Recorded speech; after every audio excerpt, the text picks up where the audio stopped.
I've just made a new Google slide here and I want to start editing how it looks. So the first thing I want to click on is layout.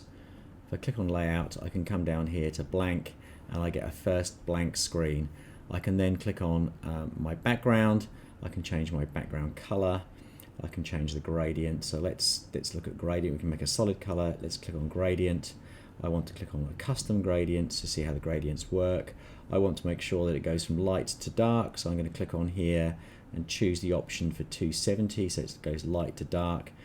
And I can now change the color of my gradient from light gray to dark gray.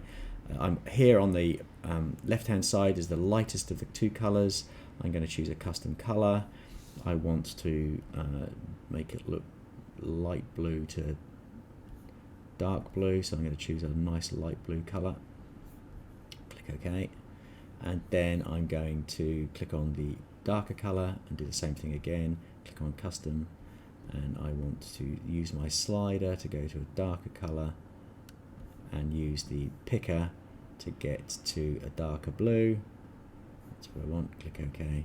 I've now got this gradient color. Click OK and click done, and that is the background image for my picture now, for my slide. Now if I wanted to duplicate that slide, I can come over to this slide over here, and I want multiple of those slides, so I'm going to just press Control or Command D to duplicate, and those slides will be duplicated as many times as I do that.